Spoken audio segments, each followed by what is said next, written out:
Setelah selesai drama pengempesan tadi, kami tuh langsung OTW menuju stasiun Gambir coy, untuk menuju ke kota Pekalongan naik kereta Belum api. nanya sih. Jadi kami ini beli tiket online, langsung aja kami tuh print tiket, langsung kami OTW ke atas ya kan. Oh, kalau lihat cantiknya ada orang punya stasiun nih. Ini stasiunnya di bawah, rel keretanya tuh di atas coy. Nah, jadi kami ini naik namanya kereta eksekutif coy, bukan kereta barang dan juga bukan kereta ekonomi, apalagi kereta makan. Tapi ada juga sih kereta makan tuh biasanya dia paling belakang dari rangkaian gerbong kereta nih coy, kayak begitu. Jadi kami ini naik kereta eksekutif, tujuannya tuh biar para bocil nih nyaman lah kayak gitu kan. Jadi kereta eksekutif ini dia kursinya tuh macam kursi apa ya, kursi pesawat, tapi lebih nyaman lah dia daripada kursi pesawat kayak gitu.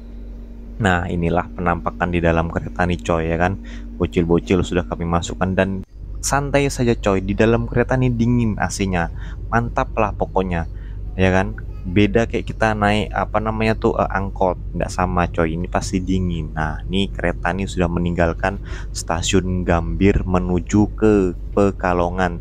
Tapi sebenarnya nih coy, aku kasih tahu kamu orang nih ya, yang nggak pernah naik kereta nih, dia berjalan nih awalnya pelan terus laju kayak begitu, nggak langsung laju kayak gitu kan. Nah, jadi ini bocil nih ngeliat, banyak juga pohonnya di Jakarta. Tapi biarpun di Jakarta nih banyak pohon, tetaplah panas kayak gitu kan, karena yang banyak di sana tuh, nah tuh tembok tembok tembok tembok, di mana mana tembok kulihat, sampai kupikir, nggak stres ke dorang nih ya hari-hari ngeliatin tembok terus.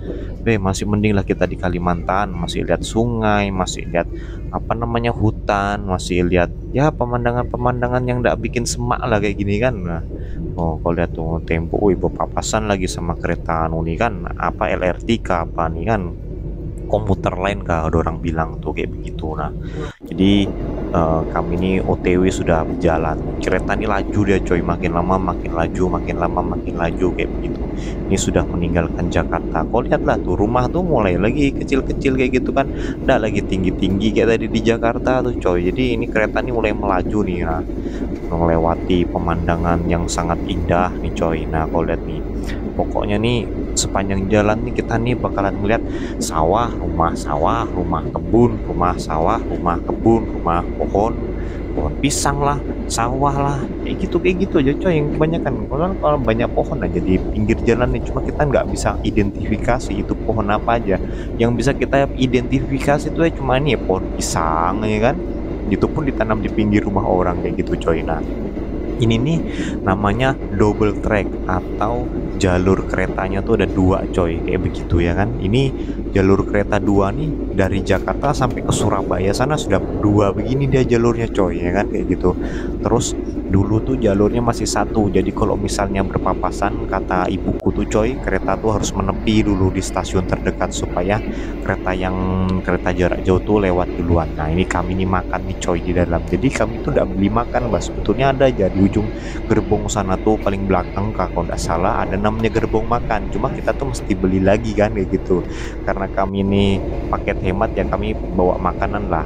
Nah, kami makan juga di dalam kereta tuh. Nah, kau lihat nih coy, aku mau kasih tahu kenapa di Jawa nih dorang produksi berasnya melimpah. Kau lihat tuh lah, hijau, sepanjang mata memandang tuh hijau. Kau bayangkan coba kalau yang punya sawah seluas ini tuh satu orang aja, kayaknya dia tuh bisa dia nggak makan beras selama 5 tahun itu kan, nggak perlu beli beras maksudnya kayak gitu. Wajar aja kalau kita bilang nih Jawa nih penghasil beras. Ini sepanjang jalan nih coy, kau lihat lah dari berapa menit tadi tuh pertama tuh coy, sawah tuh hijau semua. Aku sampai mikir, berapa memang orang dia upah untuk ngerjain sawah seluas kayak gini ya. Bayangkan aja berapa ribu ton ini memang penghasilan untuk mendapatkan beras kayak begini nih. Jadi wajar saja kalau misalnya beras-beras dari Jawa nih kadang-kadang disuplai juga ke Kalimantan kayak gitu coy. Nah, kau lihat nih kan, sepanjang mata memandang ini adalah sawah, dan ini masih luas coy. Jadi kalau misalnya di Jawa tuh luasnya sawah, kalau di Kalimantan tuh ada juga yang luas itu tambang batu bara dan apa namanya kebun sawit. Itu tambang batu bara jauh lebih luas daripada nih sawah, lebih luas lagi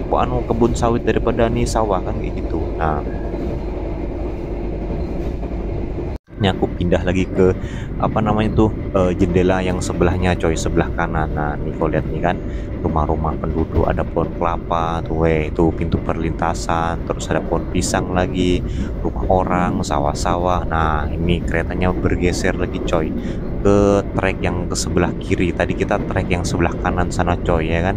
Nah ndak lama nih kita nih pindah lagi nih coy ke apa namanya, ke lintasan yang sebelah kanan. Nah kayak gitu. Nah melintas lagi, kita pindah lagi. Nah jadi apa namanya, pindah lintasan tuh kereta nggak perlu berhenti coy, jadi cuma relnya saja yang dipindah-pindahkan kayak gitu. Beda kayak mobil kan, mobilnya yang harus bergerak ke kanan atau enggak ke kiri kayak begitu. Jadi inilah kehebatannya teknologi kereta api nih coy. Nah kalau lihat lagi kan, ketemu sawah lagi kita nih, tadi sudah kita ketemu sawah, sekarang ketemu sawah lagi. Oh bayangkan tuh, boy, luasnya sawah dorang nih bah, berapa orang kira-kira yang garap nih, siapa yang punya nih kira-kira ya kan. Kalau satu orang aja yang punya, boy, kayanya dia nih, bisa dia kasih makan satu negara ya kan.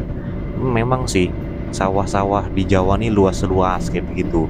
Tapi kita nggak tahu juga sebagian besar apakah beras kita impor kah atau memang dari sini kah. Nggak ngerti lah aku, pokoknya ada beras aku makan aja kan. Tapi nggak aku makan lah beras tuh langsung kayak ayam aja aku nih.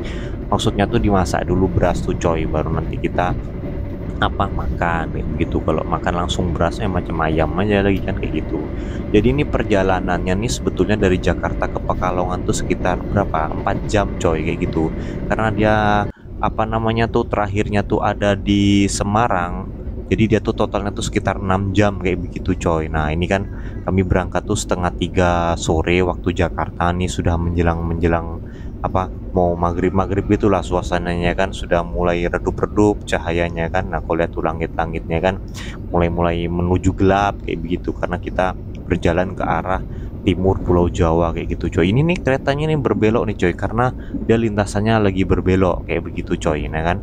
Nah kau lihat lah nih dorang punya rumah gitu ya, anu bah apa namanya tuh, nggak terlalu rapat begitu kan kelihatannya dari sini. Nggak tahu kok, kita cek ke dalam sana mungkin rapat. Nah ini kita tadi habis berhenti nih coy, entah di stasiun Cirebon atau di mana ya, pokoknya ini sudah masuk lu daerah apa namanya nih, Jawa Barat kah kayak gitu. Nah ini rangkaian gerbong-gerbong penumpang nih coy, nggak tahu ini kereta apa nih namanya ya kan. Nah jadi ini tuh kereta parkir nggak berjalan dia, mungkin belum jadwalnya kali kan. Nah kayak gitu coy, jadi ini berjalan lagi nih. Kalau udah salah ini daerah Cirebon atau mana lah, pokoknya sudah masuk Jawa Barat nih coy. Nah tadi tuh kita melintasi apa namanya tuh pintu perlintasan rel kereta api kayak begitu coy. Nah ini rumah-rumah penduduk, pagar dorang nih kan, supaya ndak masuk-masuk, takutnya masuk-masuk disambar kereta, salah lagi kan. Kereta mah kereta ndak punya mata, yang punya mata tuh kan petugasnya ya kan. Cuma orang nih kadang ndak lihat-lihat juga kan, nanti asal lewat saja. Nah ini kami sudah sampai nih, nggak tahu di stasiun mana, Tegal kah atau bagaimana. Ini sudah masuk Jawa Tengah nih coy, kalau tidak salah coy. Jadi ini kondisinya sudah malam, sudah mau maghrib. Ini nih kondisinya kita apa namanya, stop sebentar karena kita sebentar lagi sudah mau sampai di Pekalongan coy kayak gitu. Nih bocil-bocil juga sudah apa namanya, pada bangun dari tidurnya, karena tadi tuh mereka tidur nih. Penumpang sudah mulai sedikit nih coy, tadi tuh penuh nih coy, penuh kan kayak gitu. Nah ini kita sudah mau dekat sama Pekalongan tapi keretanya belum berhenti coy.